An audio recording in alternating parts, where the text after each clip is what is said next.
Up YouTube, man. We back with another reaction, man. Like, comment, sub, you already know, man. We reacted to when a killer wife realizes everything was recorded, man. Let me know, man. Let's get into this shit. 33-year-old Colin Turner is locked in his garage. His wife, Bree Kuhn, forcibly trapped him inside their own house after an argument involving their 3 children. He decides to call 911, hoping for help, but things would quickly spiral into tragedy. Sheriff's Office emergency. Hi, you guys have been out to my house twice today, and then most recently the deputy talked my wife into letting me in the house, and then she locked me in the garage and tried to break my arm when I was trying to get back inside. And then when I tried to What was that? You just shot me! Oh, I got the shooting with somebody. She's driving. She just shot him. Immediately, the dispatcher realizes the severity of the situation, rushing officers to the scene. However, these officers have no idea what they are blindly walking into, because Kuhn isn't just anyone. She is a high-ranking officer in the U.S. Navy. But to understand how things escalated this far, we first need to look at the events that took place prior to this call, because this wasn't the first time police showed up to Bree and Colin's house that day. In fact, police had been to the house 2 times prior to the shooting. The first 911 call would be made by Bree at 12:53 p.m., where she would make a worrying claim. Sheriff's Office emergency. Hi, can I have a police officer come to my address? 6184. Okay. What's going on? My husband pushed me up against the wall and threw me on the floor. Okay. Does anyone have any weapons? No, there's none in the house. And what's your first and last name? Bree Kuhn. I don't want him to take my daughter. Okay, give me one moment so I can have my deputies on the way, okay? Don't hang up. Police immediately rushed to the scene. Upon arrival, however, they were met with an unexpected sight. Colin, Bree's husband, was seated outside, already waiting for them, not Bree, who had made the 911 call. We talked to you guys separate. His daughter, if I go inside, when we go inside and talk to you. She's got a shotgun and her pistol in the bedroom with her. Okay. And my pistol is on the dashboard of my truck. I'll put it there all pretty for you. Okay, you stay out here, man. I'm still man. Her name's Bree. Her name's Bree. She's got both the kids in there with her. All right. Do me a favor and lift your shirt up a little bit. Yeah, of course. So why don't you give me a rundown on what happened during your argument? All right. So she called you right now because she figured out that I want to take my kids to my parents' house in Georgia. More for me, I guess, me to have a break from her. A little bit of backstory. In March, she tried to after she was inpatient, and then she was outpatient group for a while. She got kicked out of that group. So she was diagnosed with borderline personality disorder in March or April. Got kicked out of her first therapy group, got kicked out of her second therapy group, and she skipped her last 2 individual therapies. Okay. Well, so what happened today causing her to pick the phone up and call? I guess she called 911. I didn't look. She found out I was I was packing my car. That's what the upset was? Yes. That you're going to Georgia to see their grandparents? Yep. And then is she was she allowed to go? Like, did you plan on her coming? No, I didn't plan on her coming. Okay, you're just going to do it, take a break? Yeah. And they're your kids, right? They're my kids. Okay, y'all are married, had kids? Married. They're your blood? They're both of our kids, and then I have a stepdaughter who's probably going to be here in about 45 minutes from school. Okay. And my stepdaughter is fully hers legally, and she told me before, if I Kylie's my 12-year-old, she said, if you take, I can't stop you from taking the little kids, because they're yours, but if you take my 12-year-old, I have press charges. Colin clearly fears for his kids' safety because of Bree's mental health, and he tried to take matters into his own hands. He had decided that taking the kids away temporarily would be best for them, but Bree refused to let this happen. This morning, my laptop was missing. Been all around the house for it. Finally, wait a minute, the dishwasher was running all night with my fucking MacBook in the dishwasher. It's a $2,500 computer. So it was the start, well, I guess, culmination of a long bad tap. And cut me off from all the credit cards she has control over. She's the primary breadwinner in the family. It's worth noting that Colin had also been in the Navy but had retired early. With little financial support from him, Bree took on the responsibility of covering the family's expenses, and her job as a high-ranking Navy officer became the primary source of income for the family. Perhaps that's why she felt entitled to take away all of Colin's credit cards. But that would not be the only thing she tried to take away from him. It's not healthy for the kids to be around it. She's made repeated comments to the kids, the 3 and 4-year-old, since, well, today. Well, police are coming to save us because Daddy hurt Mommy. First of all, I didn't. Second of all, you don't tell a child that. Sure. Was at any point in time, did it get physical? I told you I tried to grab my daughter last night, and she got physical and stopped me. So I backed the fuck off at that point. That kind of allegation is the last thing I need. At this point, police couldn't intervene without clear evidence of violence.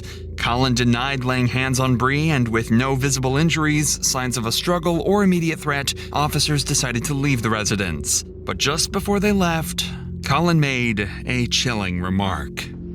It's going to be the first who crosses the line, you know? It sucks, man. Yeah. Well, we can't be getting too far into people's lives. I mean, if a crime occurred, yeah, good to go. But If what? A crime occurred. So if she slapped across the face and you got claw marks and a red handprint on your cheek, that's different. You say, yeah, she slapped me. I believe you. I see the handprint. I almost wish. Nobody could have expected that this comment would eerily predict the tragedy that was about to unfold.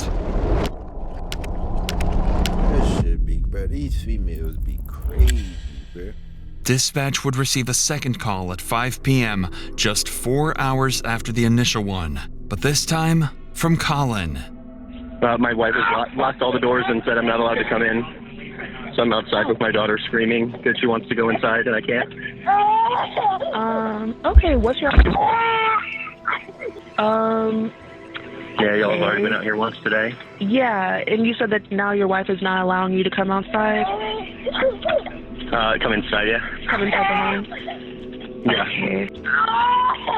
Isn't there like another child home as well? Yeah, Right? my Another child? 4-year-old's inside. She said he's napping, and my 12-year-old stepdaughter is inside. At this point, Bree has chosen to lock Colin out of the house, along with their 3-year-old daughter. And with the couple's arguments becoming increasingly tense, the police return to resolve the situation. Bro should have just left. Hello. Yes, sir. Indeed. What can I do for you? I'm Deputy Glenn with North County Sheriff's Office. Hey, my wife won't let me in my house. Okay, is this wife? Yep. So, Okay, can I talk to you over here? Ma'am? Hey, can I just have you wait right there for just one moment, okay? So what's going on today, sir? she's got mental health stuff going on. I was trying to leave for Georgia to get a break from her for me and the kids earlier today. And she called you guys. Took my photo ID, all my access to money and everything. Okay. And then took the kids inside and locked me out. I've been locked outside in my driveway Okay. for the last couple hours. You live here? Yeah, we're co-owners. We're both. Okay. So I've been on the phone with family advocacy through the Navy and all that most of the day. So I haven't cared that I'm outside until she came outside with my daughter on the porch screaming. So I came over and she gave my daughter to me, and that's kind of like the last straw. You guys, so are you guys still married? I mean, for now, yeah. It's still legal and it's common property. Yep. Yeah. So she's not allowed to stop me from entering my house. If it's your house and you still live here, by all means, you got to enter your home. However, you got to enter your home. Yeah. So she's allowed to change the locks, and I'm allowed to break a window. Is that what you're saying? I'm not telling you to break a window. If you want to tear, I mean, it's your property. However, you got to get into your house. You got to get into your house. If it's your home and you live here and you got your items in there, if you got to get in, however you got to get in. You can't like escort me in, and run a car through the door. Well, I'm gonna talk to her in just a second. We'll figure out what's going on. But at any point with this argument, was it physical? Was it anybody hit, scratch, kick, bite, push, anything like that? Poke, anything even? Okay. Yet again, Colin expresses that nothing physical had happened between the two, and Bree's mental health spiraling out of control is the reason for their ongoing argument. But with Bree now outside, the officer makes his way over to her, and she describes her side of the story much differently. And so he's wanting to take him to Georgia? Yeah, I was talking to him about wanting a divorce, so he said that he's going to take the kids to Georgia, and he can because we're still married. Okay. Got into an argument about it. He pushed me up against the wall. He threw me onto the floor in the bathroom. And that's when I called the police earlier today. Okay. Then I locked him out. Okay. Well, he had been in contact with my command. Okay. So he said that there's allegations of emotional abuse. Okay. So obviously I don't want him in there. Okay. You know, him and I arguing in front of the kids, so I locked him out. My daughter, she wakes up sometimes, like in Oval from naps or whatever. Sure. And it's usually like him and I will pass her back and forth. It's kind of, you know, she's fickle. Who she wants better. So she woke up from the nap. And, when you say your daughter, you mean that one? Yeah. Okay. Yeah, when she woke up like that, I brought her out here because she's used to him and I, so I brought her out here. Okay. So he can help calm her down. He snatched her from me and then started trying to use her to, I don't know.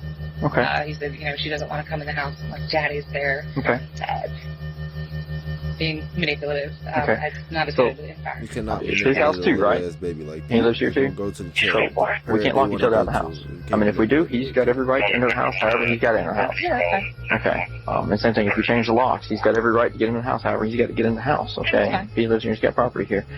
For the betterment of your daughter, whatever you guys got going on, you got to put aside for the kids. You see what I'm saying? I agree, but he told me not to talk to him. So I'm not going to let him in the house, but he's going to come in and start arguing. But at the same time, that's leaving the child. I mean, that's kind of leaving the child out here fend for herself. Does that make sense? Yeah, for sure. So I don't want him to do that. Okay. But, I mean, I can't stop him from going inside the house. Well, that's fine. I just wanted him to me so that she's not out here. Okay. They said earlier that since I didn't have any bruises, and there was nobody to witness him getting physical with me, that they should do. Despite Bree accusing Colin of assault, the deputy found no evidence of injury or signs of an altercation on either of them and left the house once again. No one could have anticipated just how much this situation was about to escalate, changing the life of this family forever. And it's in times like You ever look at someone and think, how do they handle everything so well? Why don't things seem to affect them in the same times like these, where you realize how quickly life can change. Life can change in an instant. That's what happened in November 2021, when a father of two, who was tragically shot and killed while attending a pop-up party held at an Orlando business complex that lacked proper security. His grieving they've 10 minutes to find you. My house twice today, and then Sheriff's Office emergency. Hi, you guys have been out to my house twice today, and then most recently, the deputy talked my wife into letting me in the house, and then she locked me in the garage and tried to break my arm when I was trying to get back inside. She's currently got me locked in the garage because earlier she broke both of the big doors, and then when I came out here to fix it after getting in the house earlier, she locked the door behind me. And then when I tried to What was that? He just shot me! I got the shooting. Somebody keeps driving. She just shot him. I just heard 4 shots. Sir, are you there? Sir, are you there? He's not answering. Oh. Chillingly, the line went silent. The dispatcher would let Colin know that officers were on their way, but to no response. All police in the area were quickly notified and raced to the scene. Over the door. I'll use the wrong village.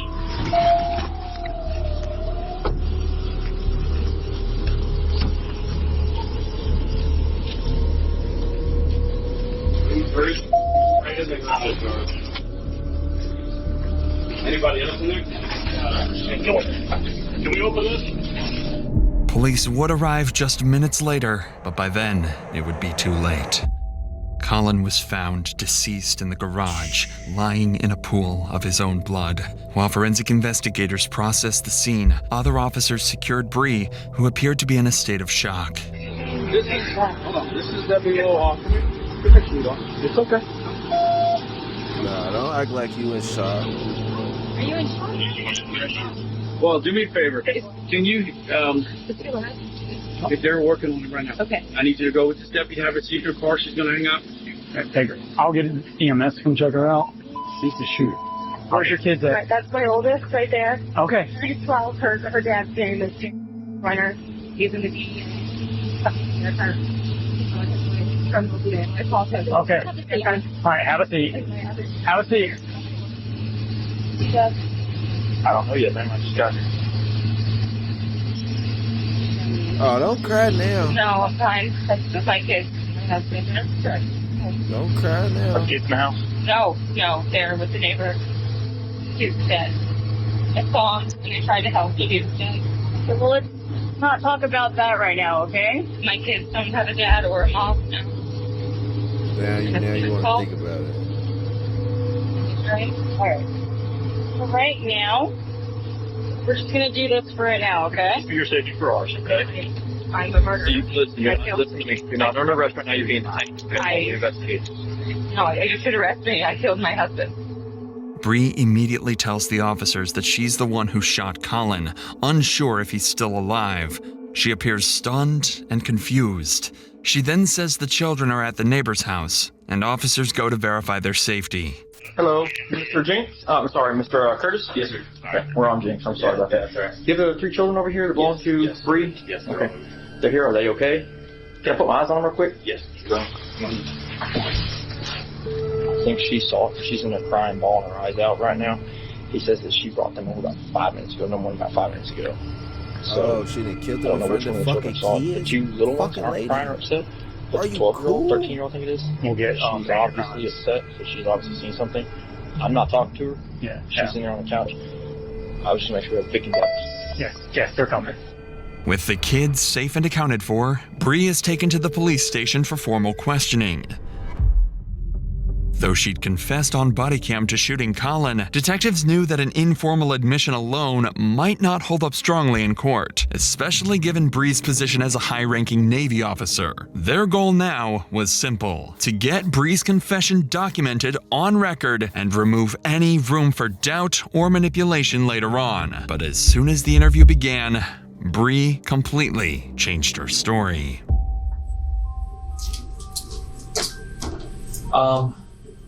I talked to a lot of people tonight. Okay. I feel like your voice is the most important. I want to give you the opportunity to kind of explain. He pushed me up against the doorway. He threw me on the ground and said nobody would believe me because I was a crazy bitch. I told him that I wanted a divorce. And so he was just trying to take the kids. Now you trying to cry shit. He's in the garage again and I locked him out. He tried coming in, so I blocked the door and he kicked my foot and was trying to push to go to the door. And I was trying to keep him out. I shot him. He was still coming towards me. I don't think I shut the door. Bree claims she shot Colin in self-defense. She tells the detectives that she was assaulted by Colin and feared for her safety. However, her story is inconsistent with what the officers witnessed on the scene. Bree had no visible injuries to support her claim, and so the detectives continue pushing for answers to make a clear timeline of events. How many times did you shoot him, Bree? I didn't mean to shoot him. He said something and just the look on his face. What was the look on his face? He was gonna kill me. Where did you get the gun? And you said you came to the door. Did you already have the gun in your hands? Why did you have the gun when you went to the garage door? I just wanted them to go. So she could kill him? Why didn't they arrest him when I called the police? Why didn't they arrest him? I didn't want him dead. I wasn't out there. Bree evades their question by shifting the blame entirely onto the officers. Failing to accept responsibility for the killing, Bree now decides to stop answering any questions entirely. That's that manipulation shit. I don't want to talk about it anymore. I have to talk to my dad. Get your phone book is real important for us to understand your perception of what was going on with your husband. I don't want to answer any more questions. I have to talk to my dad. Before we let you call her dad, can we give you just a little bit of information so you understand how important it is that we get your statement? Bree, he was on the phone with 911 when this happened. Okay, so we have an audio recording of when this happened and what was going on. Okay. The only thing that we have on that recording is your husband talking to our dispatch saying that you locked him in the garage. Your husband is calm. Okay. And then the second later, the door opens, one shot goes off, He tells our dispatch, she just shot me. About 5 more seconds go by, and 3 more shots go off. Okay, that is very important information, but we can only see so much of it. It was me. What was you? I shot him. I told you. What was he doing? You said he made you do Coming this. towards me. No. I didn't say that, and I don't want to answer any more questions. I want to talk to my dad. Baby, record it or not? Do I gotta go back? Knowing she does not have much of a self-defense case, she brings the interrogation to a sudden end. The officers then allow Bree to call her father, and she wastes no time telling him what went down. Hello? Daddy. Hey. Where are you? I'm in an office. Daddy. You're at the police? Yeah. You're at the police station? Yeah. I killed I Colin. know you did, Sonny. I know you did. I'm just trying to figure out why. Threatening you or... Even to her father, Bree fails to give him a reason for the killing and doesn't confirm that Colin had actually been threatening her at the time. And despite Bree's previous claims, the interrogation ultimately concluded with her being arrested. During her trial, Bree was found guilty of murdering her husband, Colin Turner. Here's what actually happened. After the cops left following their second visit, Colin entered the house to collect his belongings, which Bree had taken from him hours earlier. When Colin stepped back into the garage, Bree locked the door behind him, trapping him inside. It was then that Colin messaged friends and family before making the 911 call.